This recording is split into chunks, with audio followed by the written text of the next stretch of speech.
Hello everyone, this is Stuart from N4L, and today I want to show you how to achieve similar measurement values on a PPA to those of other products with a different bandwidth. I have a signal generator connected to the voltage input of both an N4L PPA5500 and a Voltec PM3000A. I've chosen the Voltec because it's no longer in production, so this is not contentious. But it's nonetheless a respected product that has similar characteristics to many other power analyzers available today. With no input from the signal generator, of course, both products are giving 0 volts. But if I switch the signal generator on, you can see I've applied a 100 Hertz signal at nominal 10 volt RMS, which we're seeing on both products. On the PPA, you have also a fundamental column, and you can see that the fundamental is 9 volts against a total of 10. So we know that we don't have a sine wave. It must be a distorted signal. And sure enough, it is. It's a square wave I'm applying. And the reason I wanted to apply a clean square wave is to illustrate all the frequency components that are influenced as you change a bandwidth of different instruments. So harmonic measurement is the best mode to use, and you see the same voltage total and the same voltage fundamental, but we also see harmonic distortion 47.8% on this 100 Hertz signal. And it happens that in the harmonic mode we have selected 100 harmonics. So the 100 harmonics will mean that with 100 Hertz fundamental, I'm going to have 10 kilohertz 100th harmonic, and I'm going to increase the frequency right up to 10 kilohertz, where there would be a megahertz component at the 100th harmonic. But at this frequency, you can see we have reasonable correlation. And we can show the harmonics as a function of a bar graph or as a function of a table.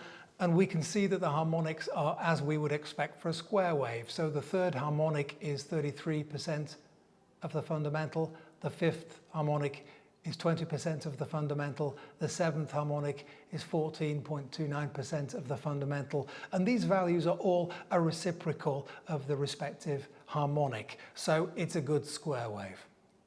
But we're going to focus right now on the measurements so that we can see differences between the two. And you may remember from other videos that in the PPAs you can select using cursors any function that you want to zoom in on.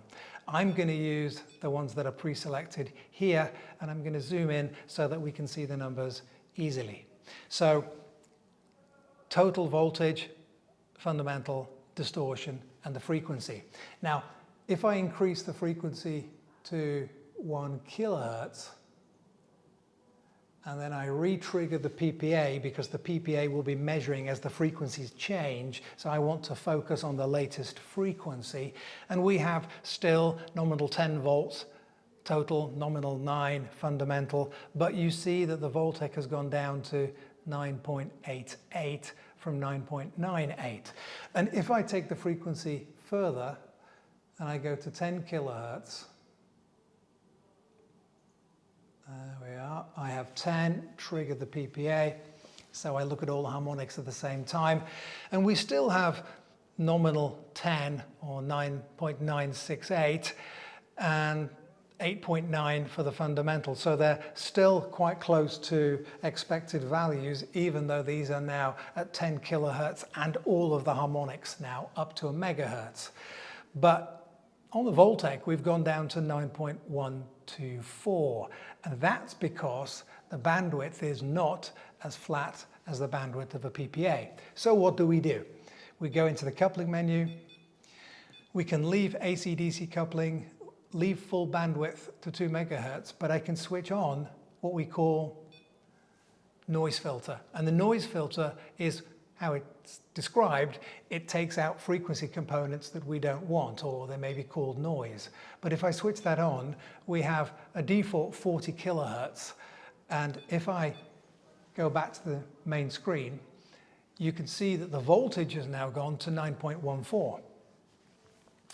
We are much, much closer to the PPA.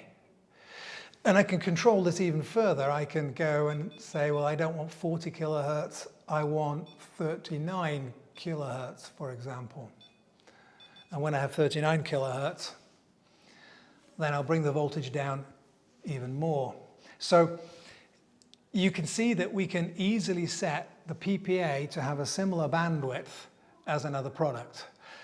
And that filter can be switched in or out so that you can see the full bandwidth measurements as they would be without any filtering.